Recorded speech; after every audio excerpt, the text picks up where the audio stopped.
Fortunately for you, you're going to hear from Jeffrey Donaldson, who is the DUP MP for Lagan Valley in Northern Ireland. Yeah. He's also a junior minister in the Northern Ireland Executive, and is currently the DUP spokesman on defence and Home Office issues. And people who know me know that I've got very little time for most of my colleagues in Parliament. And I can honestly say that Jeffrey Donaldson is definitely an exception to that particular rule. Not only is he one of the soundest MPs in Parliament, and also one of the most talented MPs in Parliament, he is also one of the most honourable and decent as well.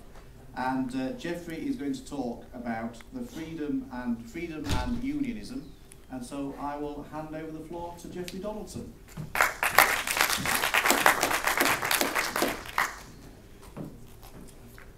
Thank you very much indeed, Philip, and what an introduction.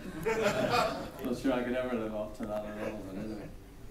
And just so I can reciprocate, I just wish that every Conservative and Unionist Member of Parliament in the House of Commons was as sound as Philip Davis.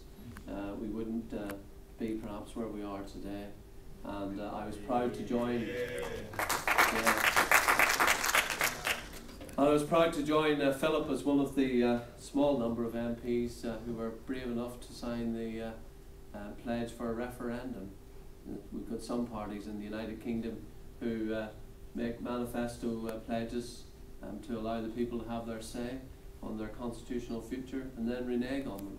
But we hold out and hold to the view that the UK should have the freedom to speak its mind, and the people of the United Kingdom should have the freedom to speak their mind on constitutional issues like the Lisbon Treaty. And it's a sad state of affairs when our neighbours in the Irish Republic are the people taking a stand on this issue, albeit not led by their political leadership, mind you. And I'm proud too that the Northern Ireland Assembly voted by an overwhelming majority that there should be a referendum, and if we had the legal wherewithal, we would jolly well have a referendum in Northern Ireland on the Lisbon Treaty, and I've no doubt we would follow our neighbours in the Republic in recognising that Lisbon is not good for the Union, is not good for the United Kingdom. That brings me to the first point that I want to make, that actually I believe the greater threat to the Union today rests not with domestic, if I may call it domestic, or internal nationalism. It rests with the ever-increasing power of the European Union. It is the transfer of sovereignty from the national parliament to the Brussels bureaucrats that really gives me concern. You see, these people are very clever.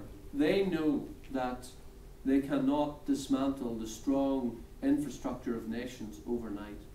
And when they embarked upon the European project many years ago, they recognized that to build a European Union, a super-state, for that is what it is and what it is intended to be, to build their super-state. Of course, I mean, the British, the Germans, the French and so on, they value their national identity. They would not willingly, in one instant, give up their national identity and sovereignty.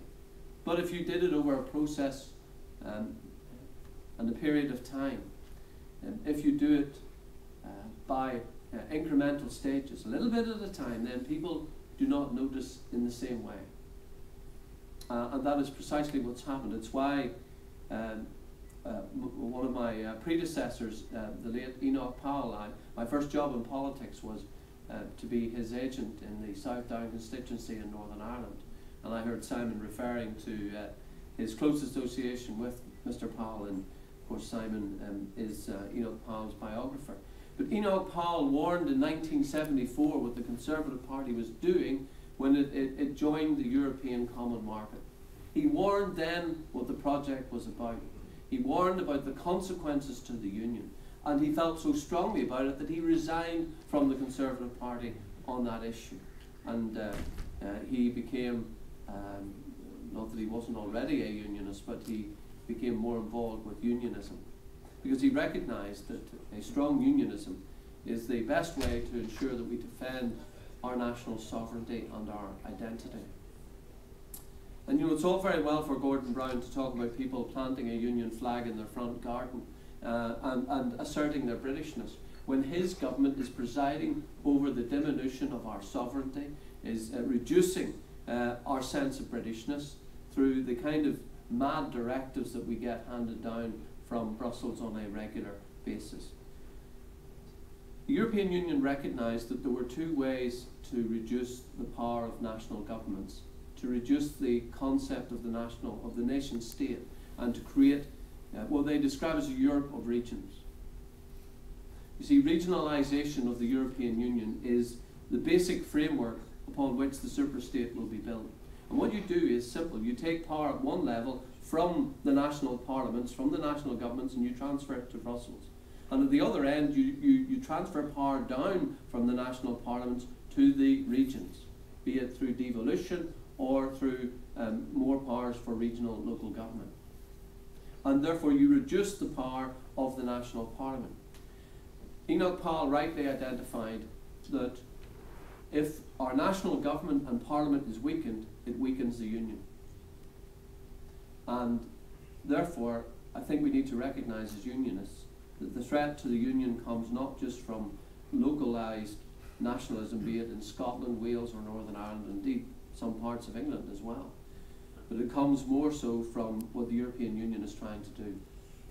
And part of what the European Union is doing is removing our freedom. And Lisbon removes, in my opinion, very vital freedoms. That's why we ought to have a referendum. And it is the European directives that we get sent down, along with the European Convention on Human Rights and all the protocols and so on that go with it, that rather than upholding freedom, actually in many ways challenge some basic fundamentals of our freedoms. Not least the right to have our own government, the right to have our own nation state, the right to define our own identity, and not to have it defined for us. I'm a minister in a department in the Northern Ireland Executive, and I think, Philip, I belong to, and I'm a minister in what is probably the most politically correct government department anywhere in the world.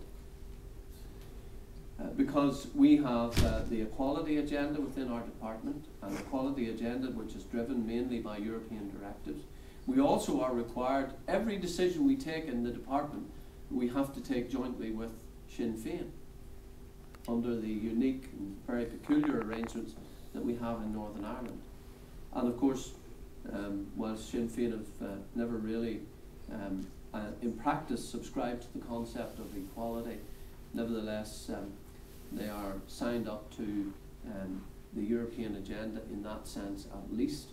And I see it firsthand coming through our department day in and week in the impact of our freedoms being continually challenged by these European directives, by these new laws that are being introduced. And it's madness. I go to schools in my constituency and the parents can't take photographs of their children at sports day without having to get some permission to do so.